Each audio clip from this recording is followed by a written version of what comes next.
बहुत हो गया, मेरे जख्मी भी कर गए और मेरे मामू को चोट भी कर दी, मैंने उनको चाकू मार। चाचू आपसे मोहब्बत करते थे?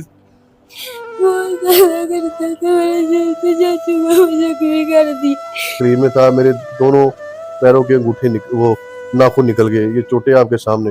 मुझे कोई कोऑपरेट नहीं किया पुलिस वालों ने हमारे साथ, ठीक है ना। कहा जा रहा है 8 घंटे पोस्टमार्टम लेट किए। हाँ जी सर, इस वाकये के 1.5 घंटे बाद या घंटे बाद जो है ना वो कॉल हुई है 15 पे। जिसकी गाड़ी है उसने इतनी आसानी से गाड़ी कैसे दे दी? 1.5 करोड़ की गाड़ी कैसे दे दी? एक जवान बेटा माँ का, जवान भाई मेरा दोस्त, उसकी 1.25 साल की बच्ची है, उसकी वाइफ है, 3 साल हो गए उसकी शादी को। मुझे आप ये बताएं कि हमारे घर वालों पे क्या गुजर रही होगी। उस नौजवान की ये बेटी है जो कार एक्सीडेंट के अंदर फोत हो चुका है।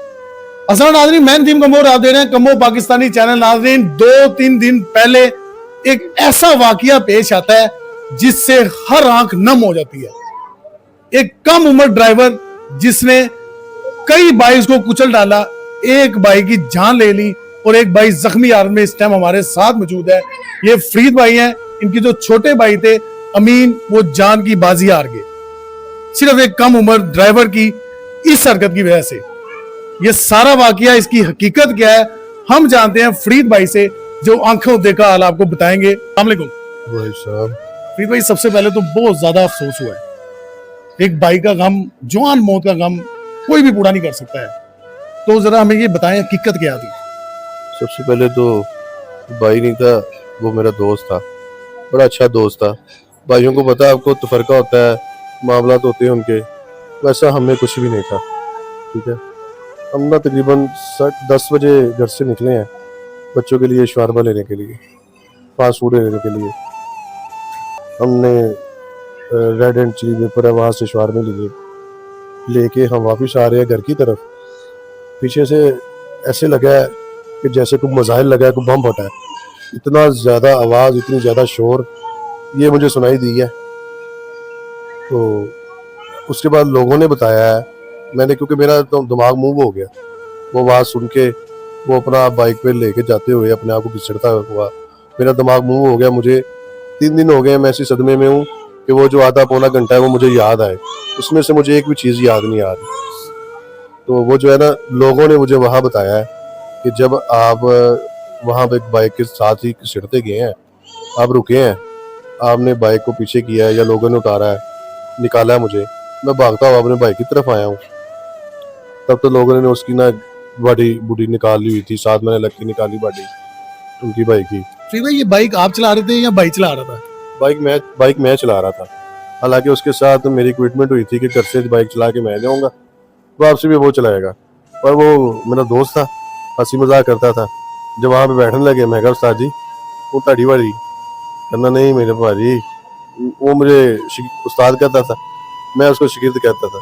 कहता उस्तादा दे होंगे शिगिर्द गड्डियां नहीं चलाते, अभी उस्ताद में कंड होएगी, तो लिहाजा तुसी चलाओ उस्ताद जी। मैं हंस के मैं बाइक चला के जा रहा हूँ, मेरी इतनी स्पीड भी नहीं, पीछे से मजाइल लगा है, ये क्या हुआ है क्या नहीं लगा, ये मुझे वो नहीं, मैं अरब बता रहा हूँ। मैं जब वो बताया मैंने आपको, बाइक लोगों ने निकाला या मैं खुद निकला, मैं पहुंचा हूँ गाड़ी के पास, लोगों ने तब तक बॉडी निकाल ली, मैं भी साल लगा उनके। फिर मैंने देखा कि मेरा भाई होश नहीं कर रहा। ये लोग मुझे बता रहे हैं, मुझे वो लम्हे याद नहीं है, मतलब आपको होश नहीं थी? मुझे होश नहीं है। लोग बता रहे हैं कि मैं आवाज़ें दे रहा हूँ, मेरा शिगिर्द किधर है, मेरा शिगिर्द किधर है। मैं वहाँ पे जो मुझे मिलता है, मैं उसकी छाती को पंप करता हूँ, उसको मसाज करता हूँ, वो होश में नहीं आ रहा। मैं फिर दोबारा रिपीट कर दूँ, ये मुझे लोगों ने बताया है, वहाँ पे जो वाक़े पे मौजूद थे उन्होंने बताया कि आपने अपने भाई के लिए एफर्ट की है, बाकी अल्लाह का माल था वो ले गया जो भी था। तो मुझे तो तब होश आई है जब हमें जो है ना वो वहाँ 11 बाइक की गाड़ी में डाला है, बाइक को लटा दिया और मैं जो है बिठा दिया, ठीक है, क्योंकि मुझे मेरी हालत के साथ सरोकार ही नहीं था। मुझे घर से फ़ोन आया, ऑलरेडी मोहल्लेदारों ने उधर वहाँ पे एक दोस्त मिल गया था, उन्होंने जो है ना वो कह दिया था, फ़ोन कर दिया था घर से आपी का फ़ोन आया, बड़ी आपी का, कि भाई क्या हुआ है। मैंने उनको बताया कि आपी हमारा एक्सीडेंट हो गया, मुझे होश आ गई है, अमीन होश नहीं कर रहा, बस आप भी उसके पैरों की मसाज कर रहा हूँ। फिर मेरा ध्यान एकदम गाड़ी बाहर पड़ा गाड़ी से, क्योंकि बाहर से देखा तो वो जो गाड़ी थी ब्लैक कलर की, वो वापटा के खंबे के साथ तार लगी होती है, उसके साथ ऐसे खड़ी थी जैसे कोई किसी ने को ना क्रेन लगा के वहां पे रख दिया, व्हील उसके आगे वाले ऊपर है और गाड़ी डैमेज हो गई है। प्रॉपर डैमेज हो गया। इतनी वो स्पीड के साथ मेरे बाइक को लगी है। जब मैंने फिर वो जो है ना वो उसको सीपीआर करने की कोशिश कर रहा हूँ, बाइक को मसाज कर रहा हूँ, तो मेरा पीछे उसके दिमाग को हाथ लगा ना, जब सर को मेरे हाथ में उसका दिमाग आ गया, उसका जो है ना वो सर फट गया था, उसका दिमाग बाहर आ गया हुआ था। वो मेरे लिए बड़ा ही तकलीफनाक लम्हा था जिसको मैं बयान ही नहीं कर सकता। मैं फिर बता रहा हूँ, मेरा वो भाई नहीं मेरा दोस्त था, बार बार बताने के लिए इसलिए मैं कह रहा हूँ, जो मेरा दोस्त था, भाई भाई होते हैं, भाई भी था वो दोस्त था। फिर हॉस्पिटल पहुंचे हैं, वहाँ पे मेरे काफ़ी दोस्त आए, मैं उनसे पूछता रहा मेरे भाई कैसा है, मेरा भाई कैसा है। किसी ने मुझे कहा बस उन्होंने ना इंजेक्शन लगाया है हॉस्पिटल वालों ने, और ये एक यहाँ पे एक होंठ पे पट्टी की थी और एक बाजू पे पट्टी की है, तो मुझे कहते हैं जी इसको ले जाओ। मैंने लोगों से पूछा है मेरा भाई कैसा है, उसकी तबीयत कैसी है, उन्होंने कहा जी वो ऑपरेशन थिएटर में है, उसका ऑपरेशन चल रहा है। उम्मीद थी किरण जागी, उन्होंने मुझे पता नहीं कौन सा इंजेक्शन लगाया था, कौन सा नहीं लगाया था, मुझे होश ही नहीं। मुझे तो आया अगले दिन तकरीबन बस उसी रात को ना तकरीबन सुबह 4 बजे होश आया, 10:30-11 बजे का, ये 11 साढ़े 11 का ऐसा टाइम मुझे एक्चुअली आने को, मैं होश भी नहीं। ये पता है मुझे कि मैं 10-10:30 बजे घर से निकला हूँ, 4 बजे मुझे होश आया। फिर मेरे दोस्त आए हैं काफ़ी, उन्होंने मुझे पकड़ उन्होंने कहा जी जो हक है वो सच है, आपका भाई दुनिया में नहीं रहा। तो आपने क्या गुजरी आपने जब? फिर मैं दाड़े मार के रोया हूँ, ठीक है। मैं इतनी तकलीफ में था, मेरे दोनों पैरों के अंगूठे वो नाखून निकल गए, ये चोटें आपके सामने। मुझे तकलीफ का पता ही नहीं, मैं उठ के बाहर आया, मैं अपने अम्मी को ढूंढ रहा हूँ, अपने भाई को ढूंढ रहा हूँ। भाई मेरा नडाल है, बड़ा भाई जिसने हमें बच्चों की तरह पाला हुआ है, वो नडाल है, उसका बुरा हाल है, वो बात ही नहीं कर रहा। 3 दिन गुजर गए इस वाक़े को, 3-4 दिन, वो अभी तक हमसे बात ही नहीं कर रहा, ठीक है। वालदा मेरी जो वो कैंसर पेशेंट है, बिनाई उनकी नहीं है, बस वो चल रही है, उनसे बात करता है कोई, आवाज़ से पहचानती है वो, उनको तो उनका सिर्फ चेहरा याद है, उसको तो आखिरी लम्हे में उन्होंने सही से देखा भी नहीं होगा कि मेरा बेटा कैसा दिख रहा है, मेरे बेटे को क्या है, ठीक है। फिर इस दौरान पुलिस वालों ने आपके साथ कोऑपरेट किया पूरा? सर कोई कोऑपरेट नहीं किया पुलिस वालों ने हमारे साथ, ठीक है ना। कहा जा रहा है 8 घंटे पोस्टमार्टम लेट हाँ जी। किया। सर 8 घंटे पोस्टमार्टम लेट किया, अगले दिन जाके ये रात 11 बजे का या 11:30 का, मुझे एग्जैक्ट टाइम याद नहीं कितने बजे का वाकया, ठीक है। तो अगले दिन जाके हमें बॉडी जो है ना, वो भी मेरे घर वालों ने एहतजाज रिकॉर्ड करवाया, रोड बंद किया है, फिर जाके हमारा पोस्टमार्टम हुआ, हमें 7 बजे है ना, 7 साढ़े 7 बजे बॉडी मिली है। फिर उसकी तदफीन का इंतज़ाम किया हमने, उसको तदफीन करके उसको उसके जो की खुदा है उसको रुखसत किया उनको। फिर भी कहा जा रहा है ये जो गाड़ी का मालिक है खुरम, वो क्या है उसने कॉल कर दी थी उसी टाइम 15 पे कि मेरी गाड़ी चोरी हो गई है, इसमें कितनी हकीकत है? नहीं सर, मुझे जो मालूम हुआ है ना, जब इसने कॉल की है ना 15 पे, तो जब एसएचओ को कॉल उसने कॉन्फ्रेंस हुई है या रिकॉर्ड हुई है या इसने कॉल किया है, उसने कहा जी मेरी गाड़ी चोरी होगी। उसने कहा जी एसएचओ साहब ने, मैंने जो सुना है अपने कानून से लोगों से सुना है, फिर एसएचओ साहब ने कहा जी आपकी गाड़ी चोरी तो होनी थी, क्योंकि उससे लोग फटर कर दिए, लोगों को कुचलता हुआ एक जवान आदमी की जान ले ली, 2 भाइयों की, एक भाई को शदीद जख्मी कर दिया, एक की जान ले ली, आपकी तो गाड़ी चोरी होनी थी। इस वाक़े के 1.5 घंटे बाद या घंटे बाद जो है ना वो कॉल हुई है 15 पे। तो मेरा ख्याल है कि मेरी वैसे भी वज़ीर आला पंजाब से जनाब सीटीओ साहब से, जनाब आईजी साहब से मेरी गुजारिश है, एक तो सबसे पहले मुझे इंसाफ दिया जाए, मेरे भाई की जान रायगा नहीं जानी चाहिए। हमारा हंसता खेलता मुस्कुराता घर उजड़ा है, उसकी 3 साल पहले शादी की है, एक उसकी बेटी है 1.25 साल की, 4 बच्चे हैं, एक मेरा बेटा है, 3 मेरी बेटियाँ हैं। अल्लाह ताला ने मुझे कैसे ज़िंदगी दी ये वही जानता है, उसने मुझसे क्या काम लेना ये वही जानता है। फिर भी मेरी वज़ीर आला पंजाब से जनाब सीटीओ साहब से, जनाब आईजी पंजाब साहब से मेरी गुजारिश है कि हमें इंसाफ दिया जाए और हमारी जो मेरिट पे काम है हमारा किया जाए। एक खसूसी मैसेज है मेरी तरफ से, मैं किसी की दबाव में आके या किसी के कहने पे नहीं कह रहा, मेरे अपने दिल की आवाज़ है कि ये जो है ना, ये कम उम्री नौजवान ड्राइवर जो है इनके ऊपर सख्त किस्म की कार्रवाई की जाए, और ये एक मैसेज होना चाहिए, उसको इतनी सज़ा होनी चाहिए, उसके साथ इतना कुछ होना चाहिए जो मेरिट में है, जो उसकी सज़ा बनती है उसको सज़ा होनी चाहिए, साथ में उसके वालिदैन को होनी चाहिए। और तीसरे नंबर पे जिसकी गाड़ी है उसने इतनी आसानी से गाड़ी कैसे दे दी, 1.5 करोड़ की गाड़ी कैसे दे दी? हम तो किसी को बाइक नहीं देते अपनी, उसने 1.5 करोड़ की गाड़ी कैसे दे दी? अब वो कहानियां, मनगढ़ंत कहानियां चल रही हैं जी, वो चोरी करके ले गया चाबी, पहले थी मेरी गाड़ी चोरी होगी, अब जो हमारा किराएदार था वो गाड़ी चाबी चोरी करके ले गया। सर आप मुझे बताएं इसमें हकीकत क्या है और हकीकत क्या नहीं है? मोहल्लेदार भी एक दो यही कह रहे थे कि वो चाबी वो अपनी सिस्टर के घर गया था, मालिक जो गाड़ी का खुड़म, और ये बच्चा पीछे से चाबी निकालता है, और इसने यूट्यूब से कोई ड्राइव शाइव सीखी थी तो उसको देख के ये फिर चल पड़ा है चलाने के लिए। सर आप मुझे ये बात बताएं, आप घर से बाहर जा रहे हैं, आपके पास एक बाइक है, आप उसकी चाबी कर रख के जाएंगे कि आप अपने साथ लेके जाएंगे? आपकी महंगी बाइक है, साथ लेके जाएंगे। साथ लेके जाएंगे आप? वो इतनी बड़ी गाड़ी, 1.25 करोड़ की गाड़ी उसने खुले आम रख दी बाहर कि भाई ये कोई भी आए और जाके उसको ड्राइव करे। उसको पता है कि मैंने अपना घर रेंट आउट किया है, रेंट आउट किया है ना उसके कहने पे, ठीक है ना, तो वो अपना पोर्शन बंद करके जाए। हाँ, उसको खुला छोड़ा हुआ है उसने। उसको क्यों खुला छोड़ा हुआ है? यहाँ अगर खुला छोड़ दिया, अपनी उसकी 1.25 करोड़ की 1.5 करोड़ की गाड़ी है, हमारे पास भी गाड़ी है, ऐसी कोई मसला नहीं, हम तो नहीं रखते खुले हम चाबी। मेरे भी बड़े बड़े भतीजे हैं, आज तक उनको इजाजत नहीं है कि वो गाड़ी को कपड़ा भी मार दे, ठीक है ना। तो मेरी मतलब ये सारी कहानियां हैं। सर कहानी है उसको बचाने के लिए, पर उसको जो अगर दुनिया में इंसाफ है, अगर किसी का ज़मीर, किसी अफसर का ज़मीर जिंदा है तो उसको चाहिए वो हमारे साथ इंसाफ करे। एक जवान बेटा माँ का, जवान भाई मेरा दोस्त, उसकी 1.25 साल की बच्ची है, उसकी वाइफ है, 3 साल हुए उसकी शादी को। मुझे आप ये बताएं कि हमारे घर वालों पे क्या गुजर रही होगी?